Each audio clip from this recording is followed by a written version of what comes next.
క్రీస్తు, నీ కొరకు క్రీస్తు. యేసు ప్రభు నామంలో దేవుని యొక్క వాక్యం వినేదానికి వచ్చినటువంటి దేవుని పిల్లలందరికీ కూడా శుభములు. ఒక అత్యంత ముఖ్యమైనటువంటి అంశాన్ని గురించి నా యొక్క ఆలోచనలని, తలంపుల్ని దేవుని వాక్యంలో నుంచి మీతో పంచుకోవాలని అనుకుంటూ ఉన్నాను. యోహాన్ రాసినటువంటి సువార్త 1వ అధ్యాయము 1వ వచనం నుంచి ప్రారంభించి నేను కొన్ని వచనాలు అక్కడక్కడ చదువుతాను. యోహాన్ సువార్త 1వ అధ్యాయము 1వ వచనం నుంచి. ఆది యందు వాక్యము ఉండెను, వాక్యము దేవుని యొద్ద ఉండెను, వాక్యము దేవుడై ఉండెను. ఆయన ఆది యందు దేవుని యొద్ద ఉండెను. సమస్తమును ఆయన మూలంగా కలిగెను. కలిగి ఉన్నది ఏదియు ఆయన లేకుండా కలగలేదు. ఆయనలో జీవముండెను, ఆ జీవము మనుషులకు వెలుగై ఉండెను. ఆ వెలుగు చీకటిలో ప్రకాశించుచున్నది గాని చీకటి దాన్ని గ్రహింపకుండెను. 14వ వచనం. ఆ వాక్యము శరీరధారి అయి కృపా సత్య సంపూర్ణగా మన మధ్య నివసించెను. తండ్రి వలన కలిగిన అద్వితీయ కుమారుని మహిమ వలె మనము ఆయన మహిమను కనుగొంటిమి. మనము అనేక సార్లు దేవుళ్ళు, దేవతలు వారు నరావతారాన్ని ధరించడము అనేటటువంటి అంశాలను గురించి, మాటలను గురించి, సంభాషణల గురించి, కథలను గురించి విని ఉంటాం. అయితే ఈ సమయంలో నేను ఒక ముఖ్యమైనటువంటి ప్రశ్నని దానికి సంబంధించి లేవనెత్తాలనుకుంటున్నాను. ఆ ప్రశ్న ఏమిటి అంటే, భిన్నమైనటువంటి సంస్కృతుల్లో, వేరు వేరు దేశాల్లో, వేరు వేరు సంస్కృతుల్లో, పురాతన కాలంలో, ప్రాచీన కాలంలో దేవుళ్ళు మానవుల యొక్క అవతారాన్ని ఎత్తడం గురించి మనకు కనిపిస్తుంది.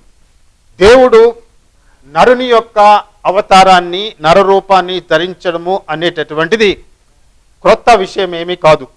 అయితే ఈ సమయంలో నేను అడిగేటటువంటి ఒక ప్రశ్న ఏమిటి అంటే, దేవుళ్ళు, దేవతలు అవతారాల్ని ధరించడం అనేటటువంటిది సామాన్యము అని ప్రాచీన పుస్తకాల్లో లేదంటే సంస్కృతుల్లో మనకు కనిపిస్తుంది.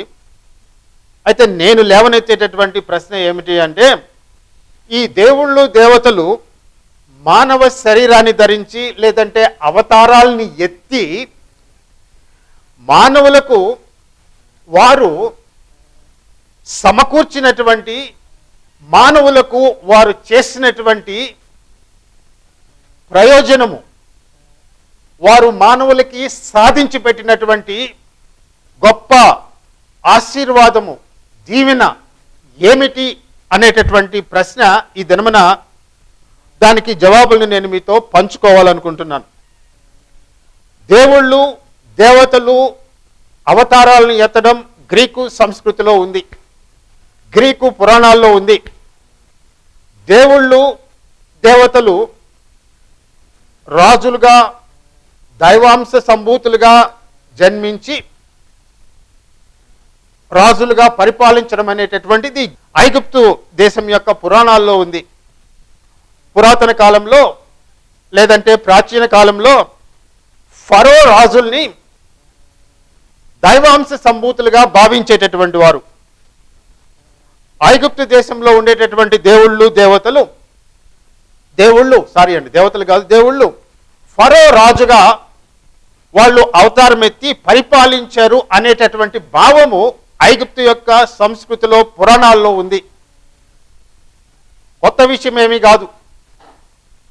దేవుడు నరుడుగా జన్మించడము, అవతారాన్ని ఎత్తడం అనేటటువంటిది గ్రీకు సంస్కృతిలో, గ్రీకు పురాణాల్లో దేవుళ్ళు, దేవతలు, వాళ్ళకి ఒక్క దేవుడు కాదండి, అనేక మంది దేవుళ్ళు, దేవతలు ఉండేటటువంటి వాళ్ళు.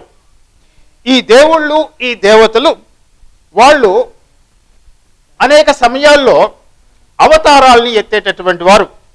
అయితే గ్రీకు దేవుళ్ళు, గ్రీకు దేవతలు అవతారాలను ఎత్తినప్పుడు అది ఖచ్చితంగా మానవుని యొక్క అవతారము అని చెప్పడానికి మనకు ఆస్కారం లేదు. ఎందుకంటే వాళ్ళు కొన్నిసార్లు మానవుని యొక్క అవతారాన్ని ఎత్తేటటువంటి వారు, కొన్నిసార్లు జంతువుల యొక్క అవతారాన్ని కూడా ధరించేటటువంటి వారు, కొన్నిసార్లు చెట్ల యొక్క అవతారాల్ని ధరించేటటువంటి వారు, కొన్నిసార్లు పూల యొక్క అవతారాన్ని ధరించేటటువంటి వారు, కొన్నిసార్లు ఇన్అనిమేట్ ఆబ్జెక్ట్గా, అంటే జీవం లేనటువంటి ఒక రాయిగా ఉండి ఆ రాయిలో నుంచి మళ్ళీ జీవం కలిగినటువంటి మనిషి రావడం అనేటటువంటిది, ఒక దాన్ని పుట్టించడం అనేటటువంటిది వాళ్ళ అవతారాల్లో, వాళ్ళ పురాణ గాథల్లో ఒక భాగంగా ఉండేటటువంటిది.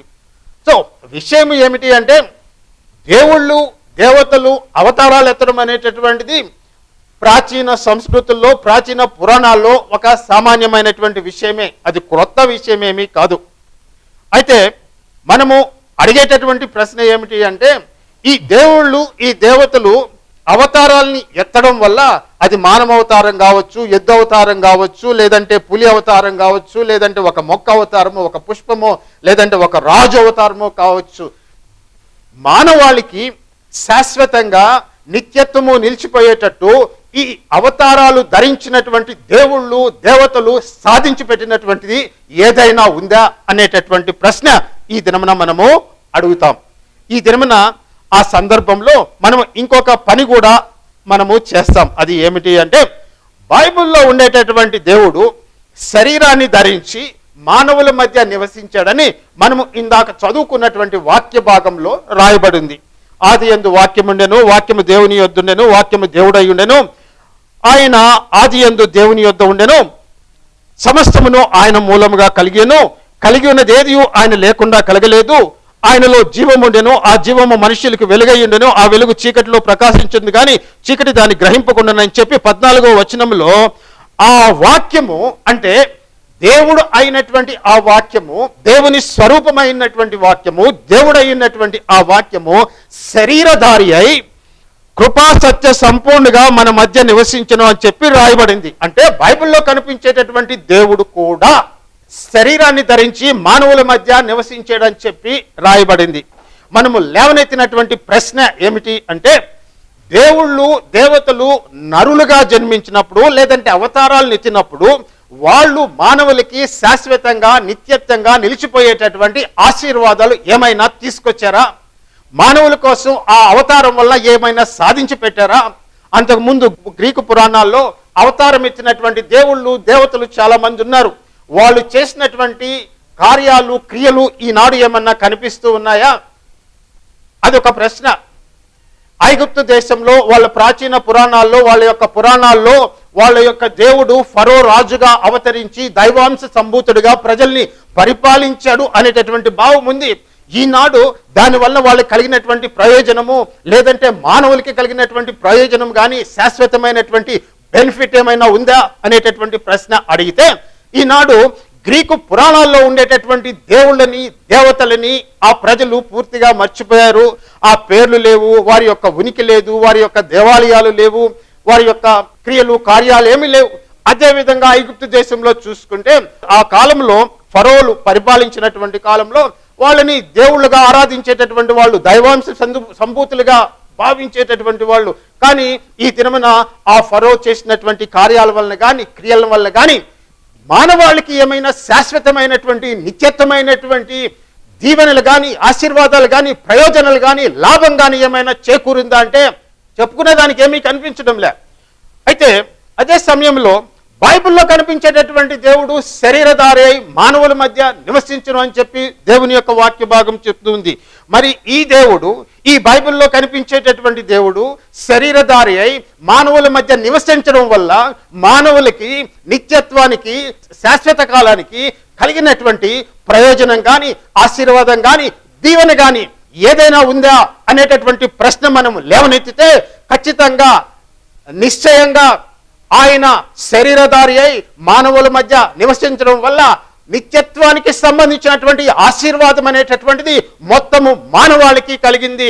జాతి భేదం లేదు, తెగల భేదం లేదు, కుల భేదం లేదు, ప్రాంతీయ భేదం లేదు, భాషా భేదం లేదు, ఏ భేదము లేకుండా ఆయన మానవుడిగా జన్మించడం వల్ల, ఆ మానవ అవతారాన్ని ఆయన ధరించడం వల్ల మానవాళి అంతటికీ కూడా, భూలోకంలో ఉండే ప్రజలందరికీ కూడా శాశ్వతమైనటువంటి నిత్యత్వమైనటువంటి ఆశీర్వాదం అనేటటువంటిది ఆ దేవుని యొక్క మానవ అవతారము వలన మనకు లభించింది. అది ఏమిటో మనం ఇప్పుడు పరిశీలించబోతాం.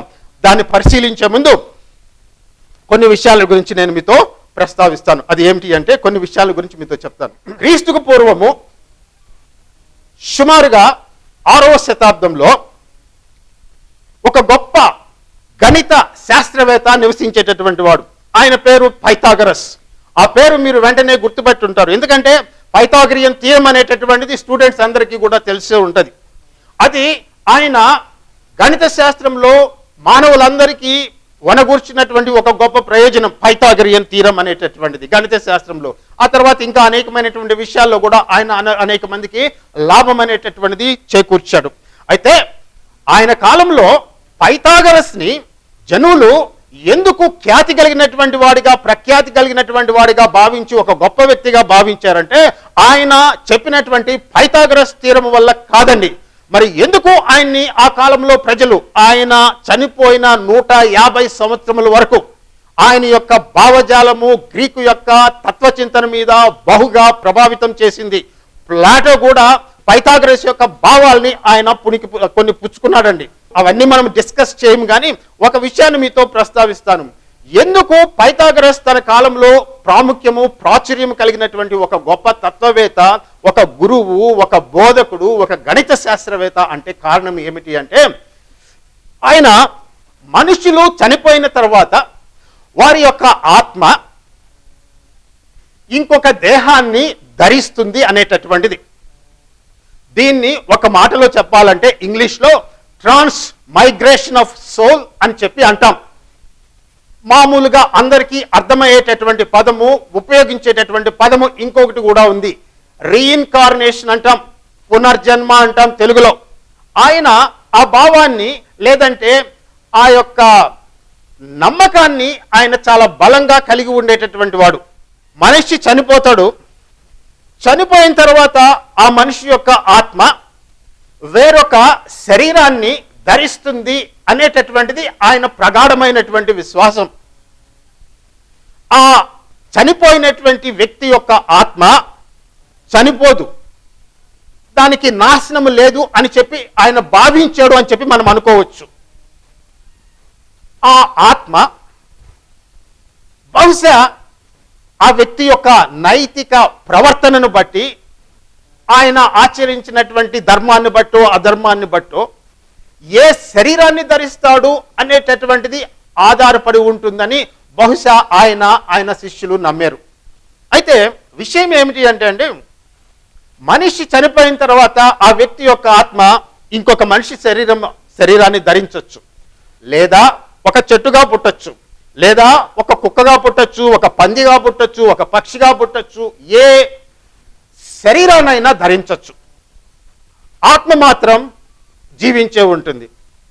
ఈ సందర్భంలో ఆయన చెప్పేటటువంటి మాట ఏమిటి అంటే, ఆయన సిద్ధాంతాన్ని మనము ఇంకొంచెము సూక్ష్మంగా పరిశీలించినప్పుడు అర్థమయ్యేటటువంటిది, మనము గ్రహించగలిగినటువంటిది ఏమిటి అంటే, మనిషి అనేటటువంటి వాడు తప్పకుండా చనిపోతాడు, చావు అనేటటువంటిది తథ్యం.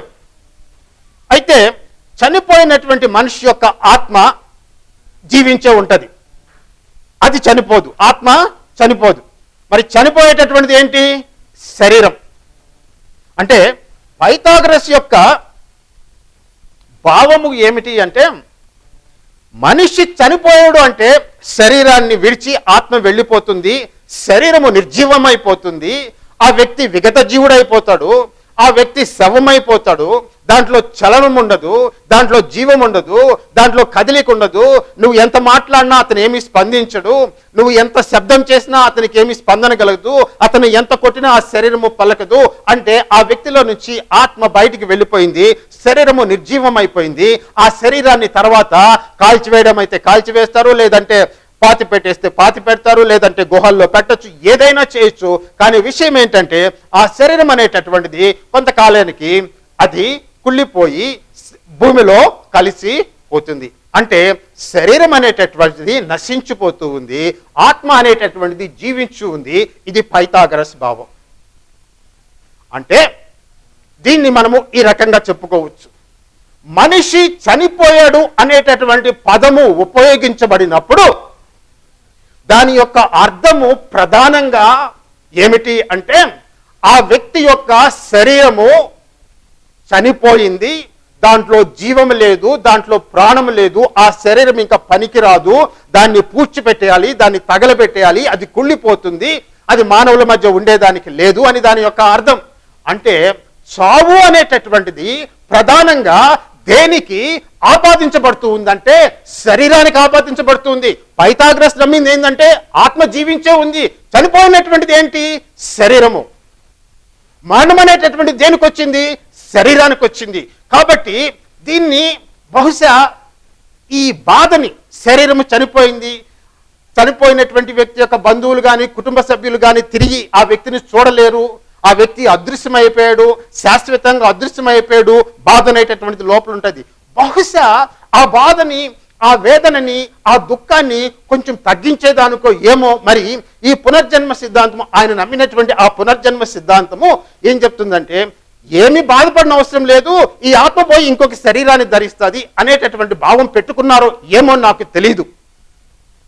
కానీ విషయం ఏమిటి అంటే అండి, శరీరము చనిపోయింది, ఆత్మ ఇంకొక శరీరాన్ని ధరించాలి, అదే పునర్జన్మ. ఈ విధంగా ఈ ఆత్మ ఆ కొత్త శరీరాన్ని ధరించిన తర్వాత ఆ శరీరం కూడా చనిపోతుంది, అది కూడా నాశనం అయిపోతుంది, అది కూడా చావుకి లోనైనటువంటిది. ఆత్మ మళ్ళీ ఇంకొక శరీరాన్ని ధరించాల.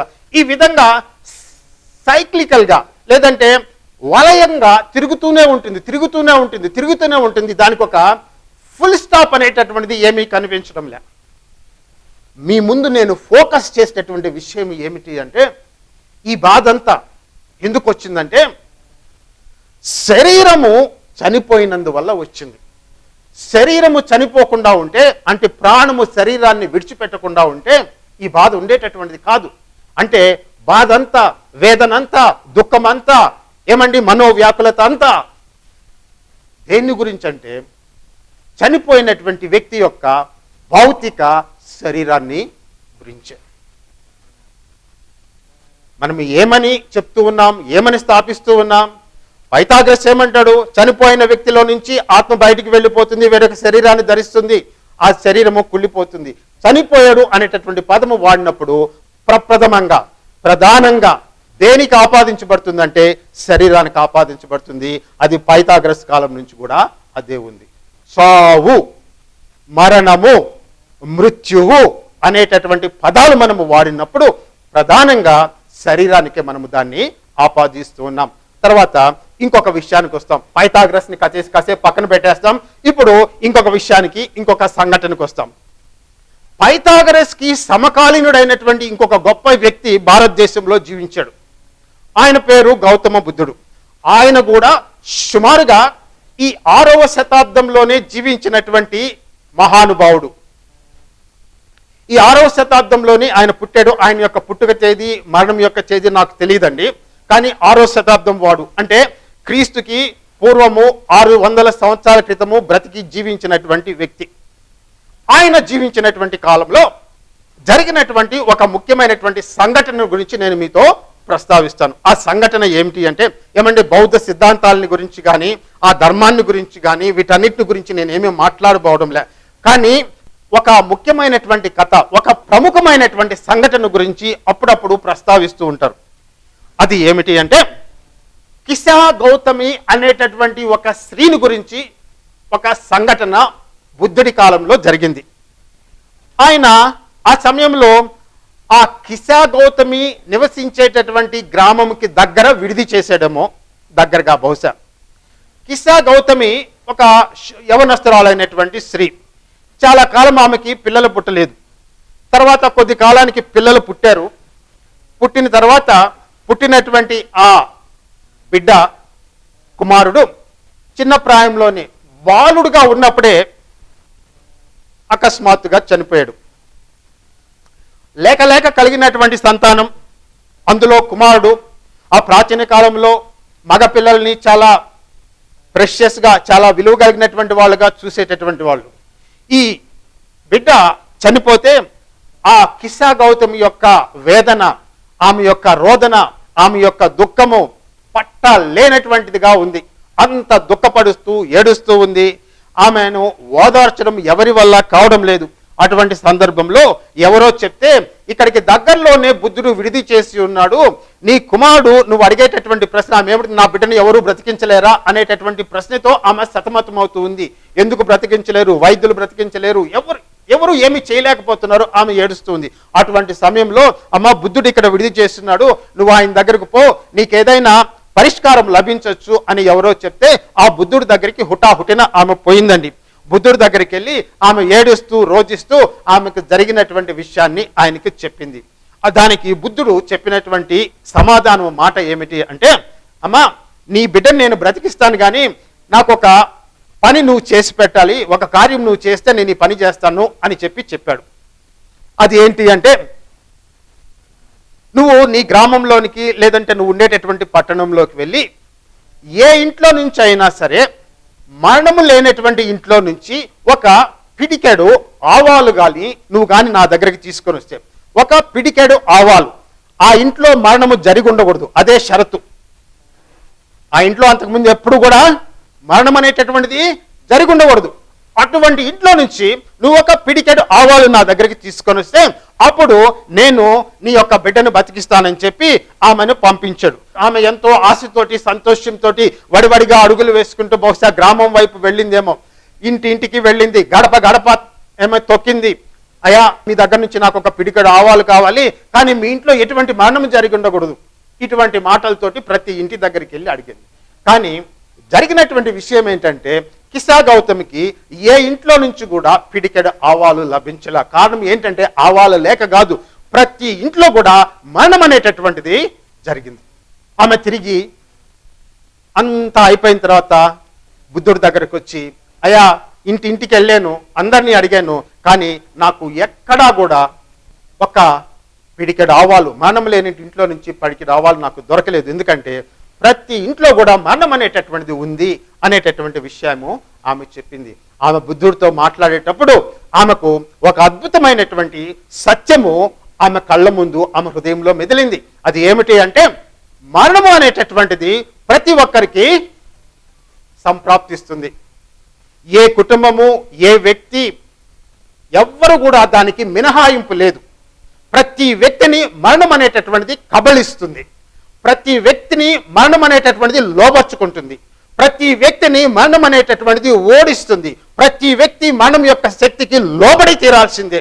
దాన్ని ఎదిరించి దానితో పోరాడి మరణమును ఓడించి దాన్ని అణిచివేసి మరణం మీద జయించగలిగేటటువంటి శక్తి భూమి మీద ఉండేటటువంటి ఏ మానవుడికి కూడా లేదు.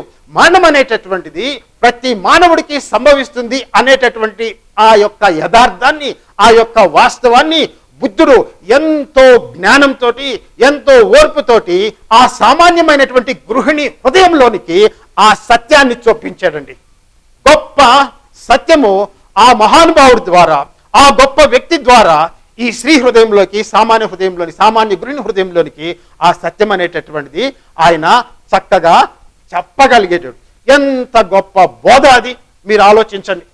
మామూలుగా ఏమంటామంటే మ్యాన్ ఈజ్ మోర్టల్ అంటాం. దాని యొక్క అర్థం ఏమిటంటే మనిషి చనిపోతాడు. మృత్యువు అనేటటువంటిది ప్రతి మనిషికి సర్వసాధారణమైనటువంటి సామాన్యమైనటువంటి విషయం. మ్యాన్ ఈజ్ మోర్టల్, చనిపోతాడు మానవుడు. ఆ విషయాన్ని బోధించాడు. ఈ సందర్భంలో మీ మధ్య నేను లేవనెత్తేటటువంటి ప్రశ్న ఏమిటి అంటే, ఆ కిస్సా గౌతమి ఎందుకు ఏడుస్తూ ఉంది, ఎందుకు రోధిస్తూ ఉంది, ఎందుకు బాధపడుతూ ఉందంటే, చనిపోయినటువంటి కుమారుడు యొక్క శరీరము అక్కడ ఉంది. విగత జీవుడుగా, నిర్జీవుడుగా, ప్రాణం లేకుండా ఆ కుమారుడు, ఆ బాలుడు అక్కడ ఉన్నాడు. అంటే ఆ బాలుడి యొక్క ప్రాణము ఆ యొక్క శరీరాన్ని విడిచి వెళ్ళిపోయింది. అక్కడ ఉండేటటువంటిది ఏమిటి? శరీరము. అంటే కిస్సా గౌతమి ఎందుకు ఏడుస్తూ ఉంది, కిస్సా గౌతమి ఎందుకు బాధపడుతూ ఉందంటే, శరీరం అనేటటువంటిది చనిపోయింది, బాలుడి యొక్క ఆత్మ జీవించే ఉంది. బౌద్ధ మతంలో వాళ్ళు ఆత్మని నమ్మతారో లేదో అనేటటువంటి విషయం గురించి నేను మాట్లాడదలుచుకోవడంలే. ఒక విషయాన్ని గురించి మాత్రమే నేను మాట్లాడుతున్నా. అది ఏమిటి అంటే, కిస్సా గౌతమి యొక్క బాధ, కిస్సా గౌతమి యొక్క దుఃఖము, రోదన అంతా ఏమిటి అంటే, బాలుడు శరీరము చనిపోయింది. ఆత్మ జీవిస్తే జీవించుండొచ్చు, లేదంటే ఆత్మ లేకుంటే లేకుండా ఉండొచ్చు. బాధ దేని గురించి? శరీరాన్ని గురించి. అంటే ఆ సమయంలో ఎవరైనా ఒక వ్యక్తి వచ్చి మహాపురుషుడో, దివ్య పురుషుడో, లేదంటే శక్తి కలిగినటువంటి వాడో ఎవరైనా వచ్చి ఆ చనిపోయినటువంటి శరీరానికి విడిచి వెళ్ళిపోయినటువంటి ఆత్మని తీసుకొని వచ్చి జతపరిచి ఆ వ్యక్తిని తిరిగి లేపగలిగితే ఎంత అద్భుతమైనటువంటి కార్యం. కిస్సా గౌతమి యొక్క కళ్ళ నీళ్లు అప్పటికప్పుడే అదృశ్యమైపోయింది. ఆ స్త్రీ ఎంతగానో సంతోషించి ఉండేటటువంటిది. కానీ ఆ దినమున ఆమెకు అదేమీ జరగలే. శరీరం అనేటటువంటిది చనిపోయింది. అది కొంతకాలానికి నిర్జీవమైపోయి కుళ్ళిపోయి భూమిలో కలిసిపోతూ ఉంది.